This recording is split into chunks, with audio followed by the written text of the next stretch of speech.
Louvado seja Deus por mais essa oportunidade, por mais esse momento de estudo da Palavra do Senhor. Quando nós estudamos a carta de Paulo aos Filipenses, primeiro capítulo, versículo 5, Paulo diz assim: pela vossa cooperação no Evangelho, desde o primeiro dia até agora. Enquanto nós estudamos sobre família e igrejas saudáveis e frutíferas, nós podemos e devemos perceber nessa igreja e nessa família essa marca de cooperadores do Evangelho. Uma das razões, ou a da maior razão da nossa existência enquanto família, enquanto igreja, é a glorificação do nome do nosso Deus. E uma das maneiras de glorificar a Deus é treinar a nossa família e treinar a nossa igreja para que sejam cooperadores na propagação do Evangelho. Nós temos aí como desafio desenvolver, treinar os membros tanto da família como da igreja para que sejam propagadores do Evangelho, propagadores do nome de Deus, propagadores do nome de Cristo. Então esse é o desafio que nós temos como igreja e como família. A razão pela qual nós estudamos a Bíblia é primeiro glorificar a Deus e conhecê-lo, e também sermos treinados, lapidados pela própria Escritura, pelo próprio Espírito, de modo que a nossa família, a nossa igreja, seja percebida no mundo, seja vista pelo mundo, pelo ímpio, que nós somos um canal ou meio pelo qual se propaga o Evangelho, se anuncia o nome de Cristo. A comunhão no Evangelho, essa justa cooperação do Evangelho, é uma das maiores experiências que nós podemos ter nesta vida. Sem dúvida alguma, a maior experiência é nos encontrar com Cristo e receber a Cristo como Senhor e Salvador da nossa vida, mas depois nós temos essa experiência de sermos irmãos, de sermos membros de um único corpo que é Jesus Cristo. O Evangelho promove isso em nós. Ele restaura pessoas completamente diferentes das suas etnias, da sua cultura, da sua posição social, da sua economia, da sua parte intelectual. O Evangelho consegue nos unir numa união mística com Cristo, nos tornando membros desse corpo. E essa é uma experiência que só pode experimentar aquele que tem Cristo como Senhor e Salvador da vida. Paulo agradece a Deus pela vida desses irmãos de Filipos, por eles serem cooperadores do Evangelho. Vejam bem, nós precisamos desenvolver o mesmo propósito, desejar, trabalhar para ver todas as nações conhecendo a Cristo como Senhor e Salvador. Esse é o grande desafio. Boa parte das famílias e da igreja, em um dado momento da caminhada cristã, perdeu isso, né? Ou perderam isso, de modo que essa propagação do nome de Cristo, levar a salvação ao perdido, resgatar o perdido por meio da pregação do Evangelho, ficou meio que esquecido por muitos cristãos. E uma família, pensar numa família que é frutífera, pensar numa família que é saudável, ou numa igreja que é saudável e frutífera, e não encontrar essa marca, essa qualificação de propagadores, de cooperadores em pronunciar o Evangelho, em declarar o Evangelho ao mundo para que pessoas sejam salvas, para que pessoas sejam convertidas, isso demonstra que nós precisamos repensar qual tem sido o propósito primário da nossa família e qual tem sido o propósito primário da nossa igreja. Lembrando que glorificar a Deus é o propósito primário, contudo, o meio pelo qual nós glorificamos a Deus também é pregando o Evangelho, sendo cooperadores do Evangelho e propagando esse Evangelho. Por isso, nós temos esse grande desafio, não só de desenvolver o mesmo propósito, mas nós temos que desenvolver uma comunhão entre nós, entre todos aqueles que trabalham pela causa do Evangelho, por todos aqueles que se sacrificam por causa do Evangelho.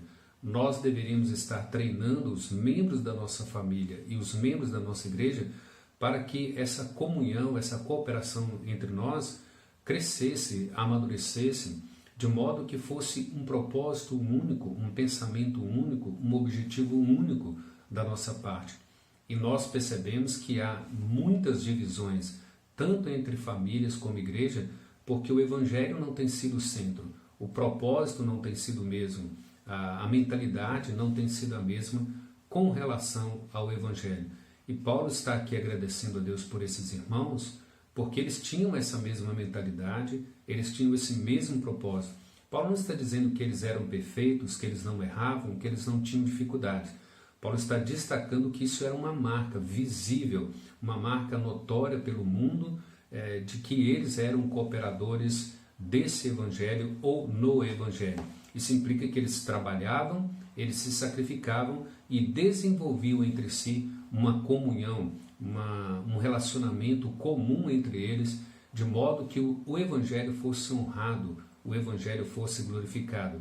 Nós citamos em algum dos vídeos os exemplos da igreja da Macedônia, quando Paulo escreve a Tessalônica, a primeira carta sua a Tessalônica, ele diz que eles se tornaram ali modelos, exemplos de Cristo, do Evangelho, para toda a Macedônia e toda a Acaia.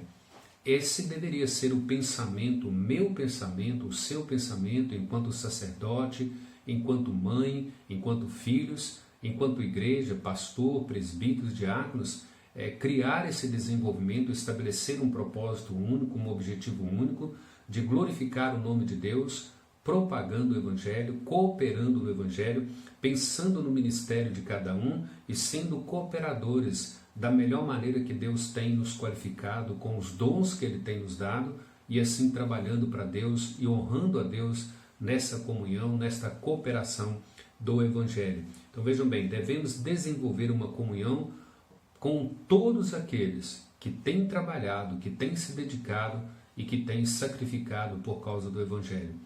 Marcos capítulo 10, no versículo 29 ao versículo 30, Jesus fala que nenhum de nós perderá a recompensa, o galardão, se deixarmos pai, família, filhos por causa do Evangelho. Ele diz que nós receberíamos 100 vezes mais do que tudo que nós abrimos mão desta vida para servir na obra, para cooperar com o Evangelho, para sermos propagadores do Evangelho. A implicação é, nós enquanto sacerdotes, enquanto família, igreja, precisamos resgatar essa cooperação, precisamos nos doar mais, nos sacrificar mais para ver o Evangelho crescendo, para ver pessoas conhecendo o nome de Cristo e reconhecendo a Cristo como Senhor e Salvador da vida. A pergunta para nós é a seguinte: você já experimentou a comunhão do Evangelho? Você tem experimentado essa participação, essa cooperação mútua? Você tem sido alguém que soma no Evangelho, alguém que contribui com o crescimento do reino de Deus na terra, com o crescimento da igreja? Questiona você onde é que você se encontra nessa situação. A minha família é uma família que coopera com o Evangelho? A minha família é uma família que é treinada, que é lapidada para promover a propagação do nome de Cristo, o senhorio de Cristo, para levar salvação ao perdido? E também com respeito à nossa igreja, se a nossa igreja tem estabelecido isso como meta, como princípio, de nós juntamente trabalhando com esse objetivo, com esse propósito: glorificar o nome de Deus, propagar o nome de Cristo, alcançar o perdido, e assim a nossa igreja crescerá para a honra e para a glória de Deus. A outra pergunta é: você tem experimentado isso na sua família? A sua família é um ambiente de cooperação, de contribuição. A sua família é um ambiente onde todos cooperam com a verdade do Evangelho. Como se diz, o Evangelho é treinado ali, é ensinado e é aplicado no dia a dia das nossas vidas enquanto família. Porque senão, como que nós seremos da igreja? Que tipo de igreja nós seremos se a nossa família não implementa isso, se a nossa família não trabalha uma ideia, uma mentalidade, um único propósito de desenvolver os membros da família com um fundamento, com estrutura no Evangelho, de modo que a nossa vida prática, a nossa vida diária, seja o exemplo, a expressão do Evangelho vivido por cada um de nós. E assim, com toda certeza, a nossa igreja colherá frutos e a igreja perceberá que as famílias estão crescendo, que há uma justa cooperação no Evangelho dentro da família, e isso resulta lá no ambiente da igreja na relação de igreja, de membros e famílias da própria igreja. E, por fim, a gente precisa perguntar assim, como que nós fazemos isso? Como que nós desenvolvemos isso? 2 pontos apenas para a gente pensar aqui rapidamente. Vejam bem, nós nos reunimos frequentemente em oração, intercedendo por esses perdidos, pela liderança da nossa igreja, pela liderança do nosso país.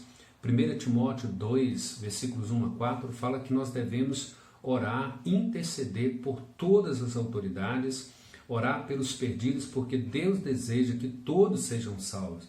E um dos meios pelos quais nós cooperamos, tanto na família como na igreja, é que nós temos esse desenvolvimento, essa prática diária de nos reunir, de nos ajuntar em oração, de intercessão e de súplica, como nós trabalhamos no vídeo passado.